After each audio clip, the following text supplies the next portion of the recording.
Welcome class. Last term पर हमने cell signalling के बारे में पढ़ा था और उसमें हमने डिफरेंट टाइप्स जो हैं वो वहां पर देखी थी।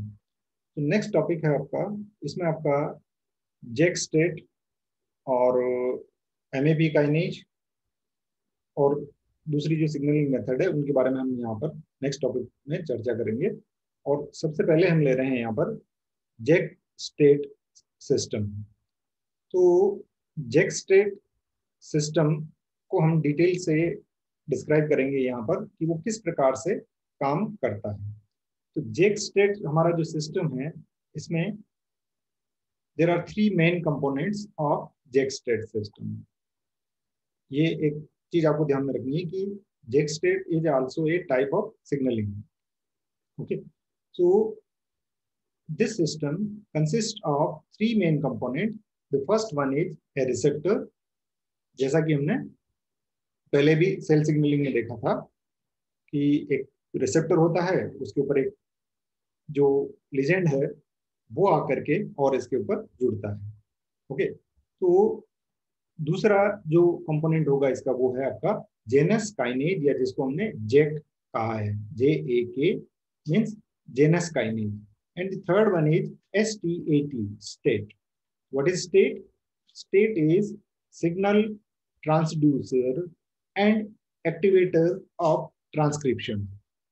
तो रिसेप्टर जो है वो किस प्रकार से अपना फंक्शन करते हैं, इसको मैं आपको एक दूसरी स्क्रीन से बताता हूं। मैं आपको यहाँ पर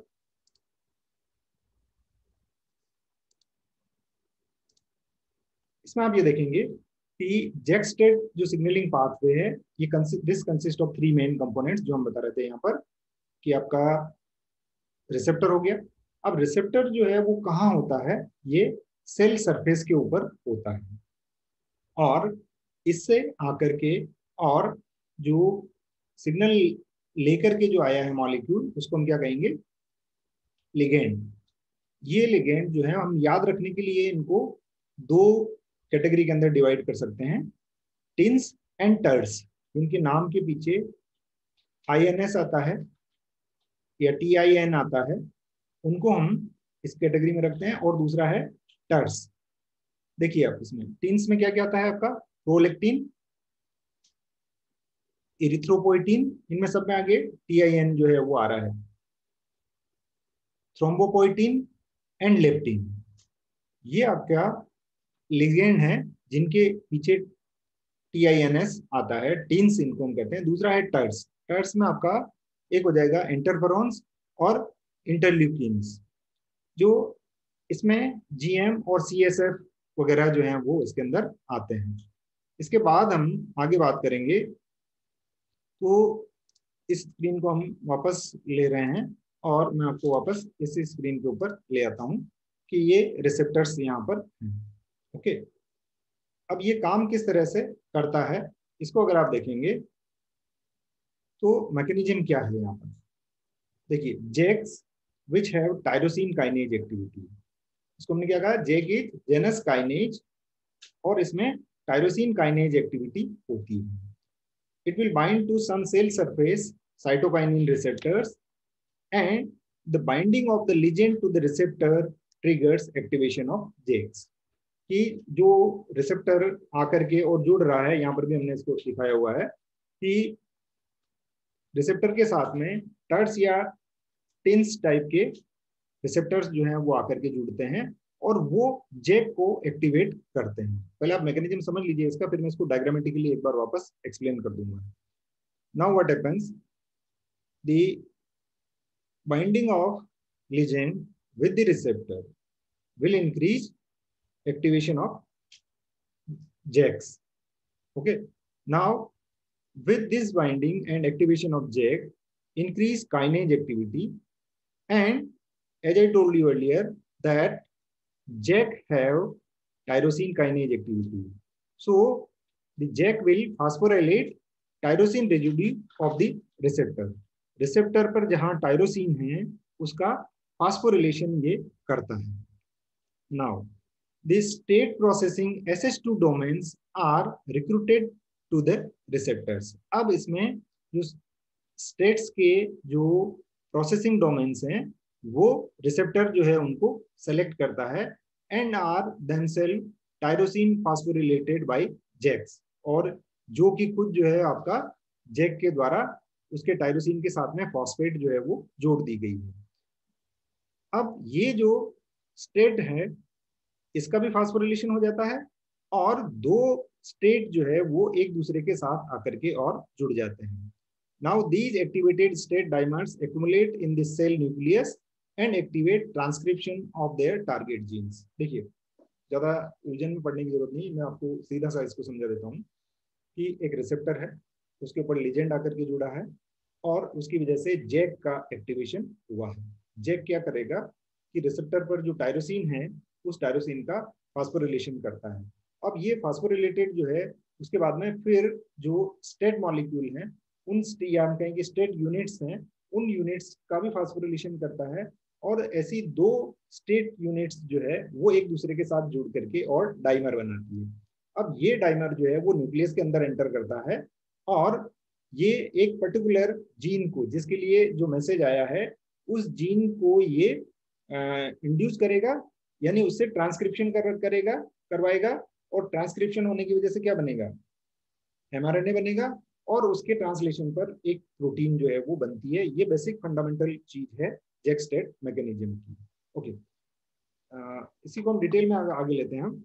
नाउ स्टेट में also have tyrosine phosphorylated directly by the receptor tyrosine kinase such as the epidermal growth factor EGF, जो मैंने पिछले वाले शेयर करके और बताया था आपको, EGF और CSF growth factors as well as non-receptor tyrosine kinase such as CSRC। तो ये इनसे आकर के और जुड़ सकता है। ओके, अब इस डायग्राम से आपको ये चीजें क्लियर हो जाएगी। The receptor is activated by A signal from interferon और इंटरल्यूकिन, ग्रोथ फैक्टर्स और अदर केमिकल मैसेंजर्स जो इसके साथ में आकर के और लिजेंड जो जुड़ते हैं, जिसको मैंने आपको टर्स और टीन्स के फॉर्म में याद करवाया था कि ये आकर के और इसके साथ में जुड़ सकते हैं। नाउ इस डायग्राम से आप इसको क्लियर देख सकते हैं। मैं इसको थोड़ा सा बड़ा कर लेता हूँ जिससे कि आपको ये क्लियरली नजर आने लग जाएगा। ये देखिए JAK STAT kinase binding receptors.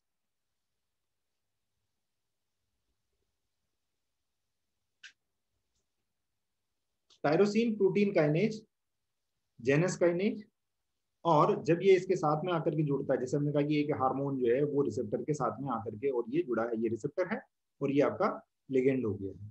ठीक है, अब इसकी वजह से जैक का एक्टिवेशन होता है और जैक क्या करता है, फास्फोरिलेशन करता है यहाँ जो टायरोसिन रेजिड्यू है उसका। पहली चीज ये हो गई। अब इसको इसमें देखिए आप यहाँ पर कि tyrosine protein kinase, Janus kinase, Janus इसकी वजह से ये एक्टिवेट होता है और एक्टिवेट होने के बाद में फास्फोरिलेशन ऑफ टायरोसिन रेजिड्यू, यहाँ एक फास्फेट ग्रुप को जोड़ देता है।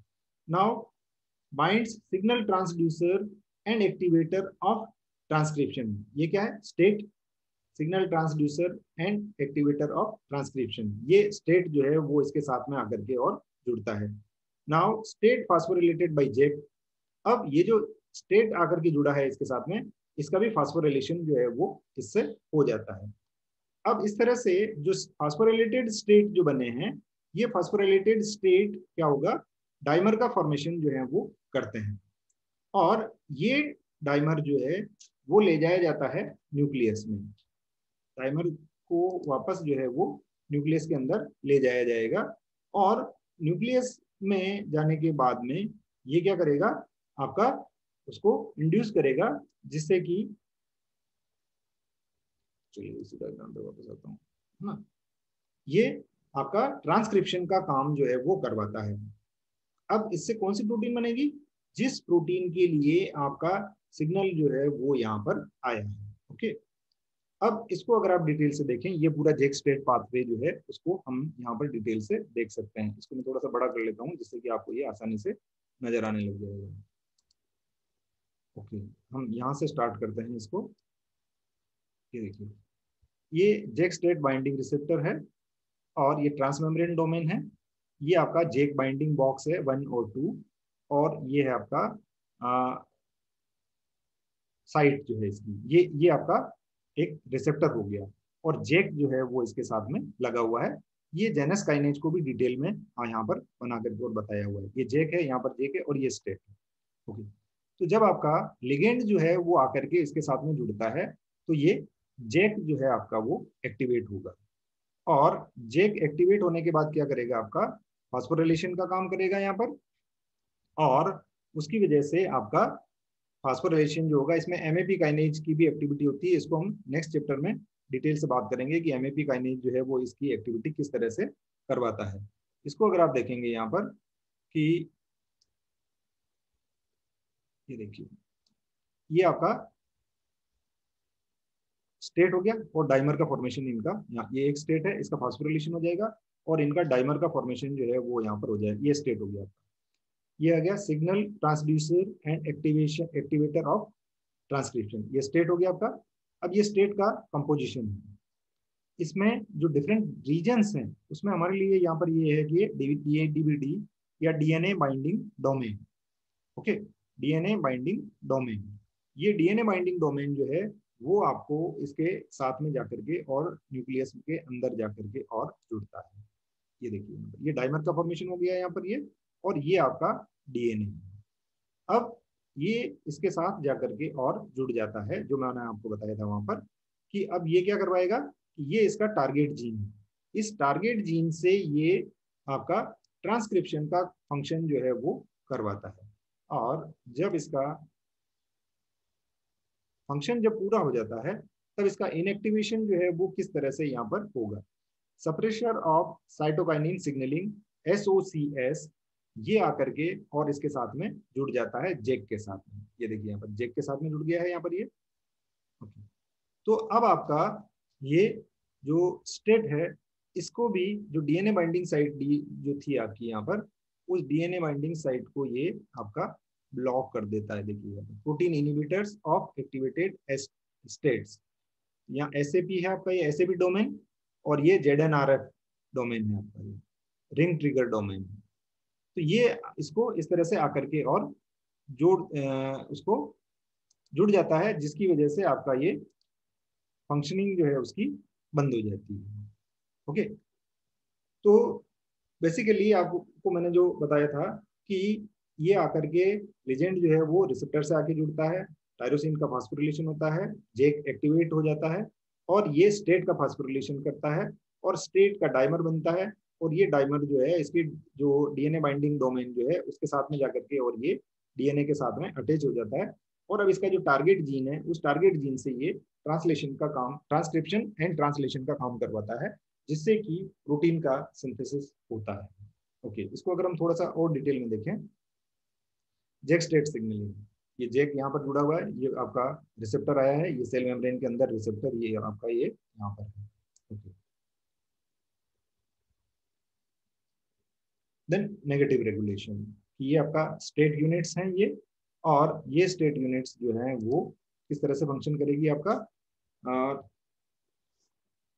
जो बेसिक फंक्शन है इसका वो वही चीज है, इसको अलग अलग तरह के डायग्राम से हमने यहाँ पर SOC से बताया है कि जेक के साथ में ये जाकर के और जुड़ जाता है, तो ये इसको रोकने का काम जो है वो करता है। और फिर ये आपका स्टेट जो है वो, ये भी जो डाइमर है इसका, वो डाइमर जो फॉस्फेटेज एंजाइम है, वो इन दोनों डाइमर को एक दूसरे से वापस अलग कर देगा, और उसकी वजह से आपका स्टेट का जो फंक्शन है वो फिनिश हो जाएगा, आपका कंप्लीट हो गया है। यहाँ पर ये स्टेट, ये ये फास्फोरिलेशन हो गया, जिसकी वजह से इनका इनका डाइमर का यूनिट का फॉर्मेशन होता है, और ये डाइमर यूनिट न्यूक्लियस के अंदर जाती है, और डीएनए बाइंडिंग साइट से ये डीएनए से जुड़ जाती है, और ट्रांसक्रिप्शन का काम ये वहां पर करवाती है। ओके, तो इस पाथवे को अगर हम डिटेल से देखें, अब यहाँ पर जो मैंने अभी आपको डायग्राम से बताया है, तो this pathway is negatively regulated on multiple levels. Protein tyrosine phosphatase remove phosphates from cytokinin receptor and activated states. देखिए, अब इस चीज को समझिए कि इसका जो मैकेनिज्म है, इसका नेगेटिव रेगुलेशन किस तरह से होगा, मल्टीपल लेवल्स पर इसका रेगुलेशन जो है वो हो सकता है। जो फॉस्फेट इसके साथ में जुड़ गया है टायरोसिन के साथ में, उसको टायरोसिन फॉस्फेटेज जो है वो वहां से रिमूव करवा देता है, जो रिसेप्टर के साथ में वो जुड़ा हुआ था, प्लस जो स्टेट के साथ में जुड़ा हुआ है उस स्टेट के से भी इसको निकाल देता है, जो एक्टिवेटेड स्टेट का जो डाइमर था उसकी वजह से। Then suppressor of cytokinin signalling SOC inhibit STAT phosphorylation. मैंने डायग्राम में बताया था आपको, एसओसी जो है वो क्या करता है, स्टेट के फॉस्फोराइलेशन को रोकता है। Then protein inhibitors of activated STAT, इसको हम कहते हैं PIAS, protein inhibitor of activated STATs which also acts in the nucleus through several mechanism। ये न्यूक्लियस के अंदर जो है वो काम करता है। लास्ट वाले डायग्राम में मैंने आपको इसके बारे में बताया। For example PIAS1 and PIAS3 inhibit transcriptional activity by state 1 and state 3 respectively by binding and blocking access to the DNA sequence they recognize। तो मैंने आपको कहा था कि डीएनए बाइंडिंग साइट है उसके अंदर एक, है ना, उस साइट को ये ब्लॉक कर देता है, जिसकी वजह से आपका स्टेट जो है वो अब उसके टारगेट जीन के ऊपर एक्टिवेट नहीं कर पाएगा। Okay, then cytokinin signalling inactive Janus kinase associated with cytokinin receptor. ये देखिए यहाँ पर, इसको अगर हम देखें यहाँ पर कि ये साइटोकाइन आया है, ये रिसेप्टर है, ये जैक है, और इसका फॉस्फोराइलेशन हुआ, ये एसओसी है, और ये आपका फॉस्फेटेज है। अब इसकी वजह से इसका ये स्टेट का फॉस्फोराइलेशन होगा, स्टेट का डाइमर बनेगा। स्टेट डाइमर जो है अब न्यूक्लियस के अंदर एंटर करेगा, ठीक है, और यहाँ पर एसओसीएस जो है वो ट्रांसक्रिप्शन होगा, और ट्रांसक्रिप्शन हो जाने के बाद में फॉस्फेटेज एंजाइम जो है वो इन दोनों डाइमर को वापस अलग कर देगा। एक तो ये फंक्शन हो गया इसका, और एक आपका PIAS, मैंने कहा था कि मल्टीपल लेवल के ऊपर इनका रेगुलेशन जो है वो हो सकता है, और ये इसको यहाँ पर डिटेल से बताया है कि ये एसओसीएस बॉक्स है, ये AA और ये 225AA। Now, in case of cardiac diseases, mechanical stress, ischemia, or viral infection, various growth factors and cytokinin और IL-6 family of cytokinins, ये आपका जेक स्टेट को इंड्यूस करेगा, और एसोसिएन ये आपके जीन एक्सप्रेशन को, जो जेक स्टेट है वो इसको इंड्यूस करेगा, और ये इसको नेगेटिवली इसका जीन का एक्सप्रेशन को रोकता है। Then cardio protection and angiogenesis and hypertrophy and inflammation. This will result into hypertrophy and inflammation by AGT, INRS and MMPs. Now, interpreting experiments using state loss of function system, कि अगर इसका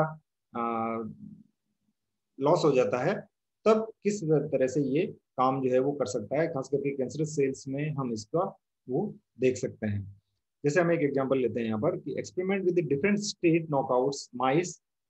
knockout माइस means क्या हुआ, जहां पर हमने state की different जो स्टेट्स हैं उनकी एक्टिविटीज को अरेस्ट कर दिया है, रोक दिया है, and cell derived from these animals have been critical for understanding specific requirement of individual STAT in gene expression. अब वहां से जो सेल हमने निकाली है जिसमें कि एक पर्टिकुलर साइट को हमने ब्लॉक किया है, उससे हम जो जीन एक्सप्रेशन है उसमें स्टेट का, इंडिविजुअल स्टेट का क्या रोल होगा उसको हम देख सकते हैं।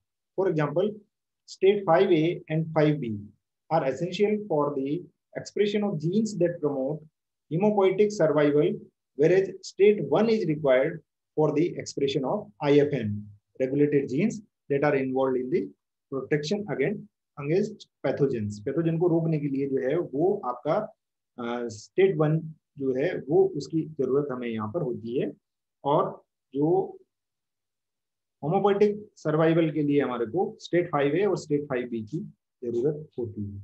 अब यहाँ चेंज क्या करेंगे हम यहाँ पर एक एक्सपेरिमेंट में, ये स्क्राइबर और कलीग्स ने ये एक्सपेरिमेंट किया था, और इसमें जो प्रोफाइल है वो IFN से इंड्यूस जो है वो किया गया था, signalling in the absence of state 1, कि यहाँ पर इन्होंने स्टेट 1 को ब्लॉक कर दिया है।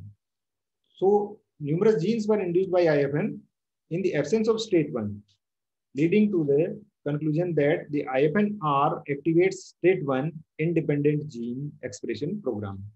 However, inspection of the genes induced by IFN signaling in state 1 deficient cell shows many of the state 3 regulated genes such as SOCS3, GADD45 and CEB50। इन genes को ये रेगुलेट स्टेट 3 जो है करने का काम करता है। In absence of state 1 state 3 signalling जो है वो डोमिनेंट यहाँ पर हो जाती है। ओके, नाउ इस एक्सपेरिमेंट से क्या कंक्लूजन निकाल सकते हैं हम? It was concluded from experiment using state of different cells that receptor occupancy or lack of occupancy by the dominant state that bind to the receptor causes a switch from one activated state to another। जैसे पिछली बार वाली slide में हमने आपको ये कहा था कि आपका स्टेट 1 जो है उसकी एब्सेंस में स्टेट 3 सिग्नलिंग जो है वो डोमिनेंट यहाँ पर हो जाती है। इस एक्सपेरिमेंट से हम ये देख सकते हैं कि अगर हम किसी एक स्टेट को हम ब्लॉक करते हैं तो वो जो एक्टिवेशन है वो किसी दूसरे स्टेट पर स्विच जो है वो हो जाता है कि दूसरा जो स्टेट है वो डोमिनेंट वहां पर हो जाता है। चलिए एग्जांपल जो हमने एक एग्जांपल लेकर के देख लिया। So is there any functional equivalence in signalling from receptor using the same JAK STAT combination in the same cell? जैसे मैक्रोफेज की अगर हम बात करें तो मैक्रोफेज विद आइदर IL-10 और IL-6 इंटरल्यूकिन जो आपने पढ़ा हुआ है पहले, ये JAK1 and state 3 pathway is activated. Macrophage में क्या होगा कि IL-10 और IL-6 से जो स्टिमुलेटेड है उनमें JAK1 स्टेट 3 पाथवे जो है ये एक्टिवेटेड रहता है। Even though both the IL-10R and IL-6R activate a seemingly identical process, the downstream readouts of the signaling from these receptors are remarkably distinct। इसका मतलब क्या होता है कि दोनों का जो पैसेज है वो लगभग एक जैसा है, लेकिन जो डाउनस्ट्रीम में यानी नीचे की ओर जब हम जाते हैं तब उनमें सिग्नलिंग जो है और रिसेप्टर एक दूसरे से काफी अलग ये होते हैं। IL-10 is negatively regulate inflammatory responses from activated macrophage and dendritic cells। Dendritic sales और एक्टिवेटेड मैक्रोफेज से जो इन्फ्लेमेशन का होता है उसको ये नेगेटिवली रेगुलेट करता है IL-10 interleukin 10। Now cytokinin receptors that are unrelated to the IL-10 are but activates state 3 in SOCS3 independent way activate the anti-inflammatory response। यहाँ पर जो IL-10 जो साइटोकाइनिन रिसेप्टर्स है जो कि IL-10 से रिलेटेड नहीं है लेकिन जो एक्टिवेट करता है स्टेट 3 को SOCS3 में, वो आपका एंटी इंफ्लेमेटरी रेस्पॉन्स को एक्टिवेट करता है। By contrast, receptors that are regulated by SOCS3 cannot activate the anti-inflammatory response such as IL-6R, लेकिन IL-6R robustly activates state 3 even in the wild type of this cell 3 where SOC3 is activated। तो ये antagonist type का आपका ये यहाँ पर हो गया, जो बात हमने भी आपको यहाँ कही है कि IL-10R JAK1 और स्टेट 3, इसी तरह से IL-6R में JAK1 और स्टेट 3, यहाँ तो ये लगभग एक जैसा है, लेकिन जो डाउनस्ट्रीम वाला जो है देखिए यहाँ पर ये एंटी इंफ्लेमेटरी जीन्स और SOC3 जो है वो इन दोनों के बीच में कॉमन है, और IL-6 रेगुलेटेड जीन्स, यानी यहाँ पर इनके जो टारगेट हैं वो डाउनस्ट्रीम में जाकर के और डिफरेंट हो जाते हैं। Different pools of the same activated state but have overlapping yet distinct activities, कि वो जो डाउनस्ट्रीम में कुछ एक्टिविटीज जो है वो उनकी ओवरलैप करती है, लेकिन उनकी मेन एक्टिविटी जो है वो बिल्कुल डिफरेंट यहाँ पर IL-10R और IL-6R के केस में होती है। Now there are some interesting facts about JAK state pathway. In mammal there are 7 state genes and each one bind to a different DNA sequence.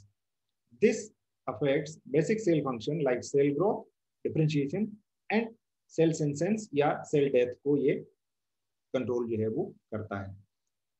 Then this is the principal signaling mechanism for a wide array of cytokinin and growth factor। जो cytokinin और growth factor है वो JAK और state pathway के through ही communicate जो है वो करते हैं।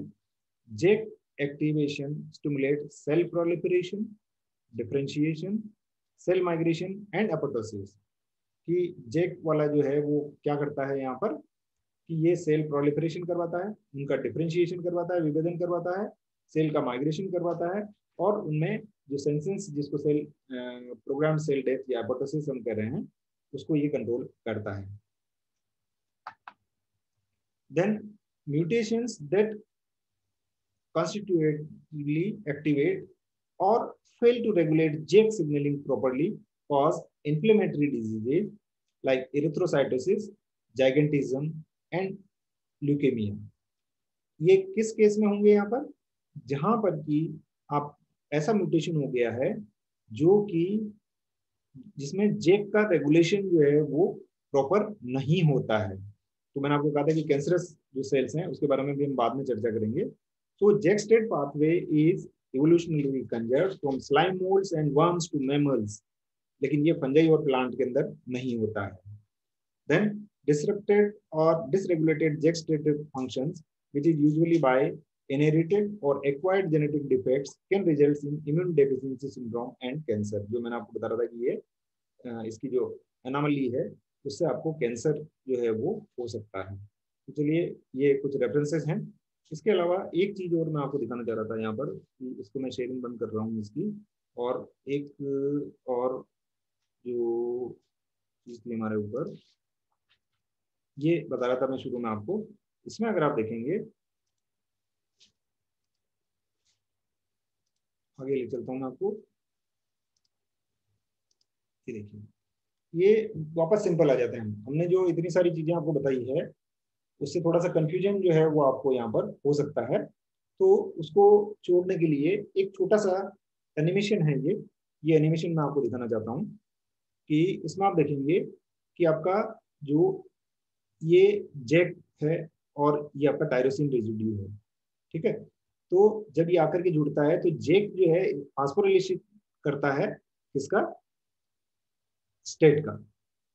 ये पहले तो इसका टायरोसिन का जो टायरोसिन रेजिड्यू है उसका फास्फोरिलेशन करता है, और उसके बाद में ये स्टेट का जो है वो फास्फोरिलेशन कर देता है। तो जो स्टेट जिनका की एक फास्फेट इनके साथ जुड़ चुका है उससे एक डाइमर का फॉर्मेशन जो है वो होता है। देखिए यहाँ पर ये स्टेट का एक डाइमर जो है वो यहाँ पर बन गया है, ठीक है।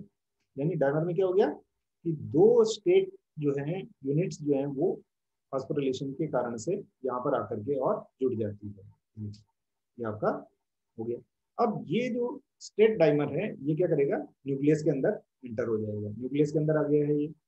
और ये जो स्टेट है डीएनबी, जो मैंने आपको डीएनए बाइंडिंग साइट जो बताया था, वो इसके साथ में आकर के वो जुड़ता है, और ये न्यूक्लियस में एक इसका जो टारगेट जीन है उस टारगेट जीन का ट्रांसक्रिप्शन का काम इसके द्वारा करवाया जाता है, कि इससे ट्रांसक्रिप्शन जो है वो इसके अंदर होगा। ये इसका टारगेट जीन है मान लीजिए कि, और इस टारगेट जीन से इसके ट्रांसक्रिप्शन का काम होगा, और उस ट्रांसक्रिप्शन से जो आपका प्रोटीन जो है वो बनेगी। तो इसमें क्लिनिकल सिग्निफिकेंस अगर आप देखते हैं यहाँ पर, तो डिसरप्टेड और dysregulated JAK and state functionally using usually by inherited or acquired genetic defects can result in immune deficiency syndrome and cancer, जैसा कि मैं आपको पिछले शेयर में लास्ट में स्लाइड में दिखाया था। ओके, तो इसकी वजह से आपका ये रिजल्ट जो है वो हो सकता है। So there are 4 JAK family members, Janus kinase 1, Janus kinase 2, Janus kinase 3 and एक हो जाएगा आपका टायरोसिन काइनेज। इसमें से आपका जो जेनस काइनेज 2 है, जेनस काइनेज 2 जो है that is very important in case it will leads into mutated in chronic myeloproliferative disorder, myeloproliferative disorders, और ये आपका एरिथ्रोपोइटिन हो गया है ये।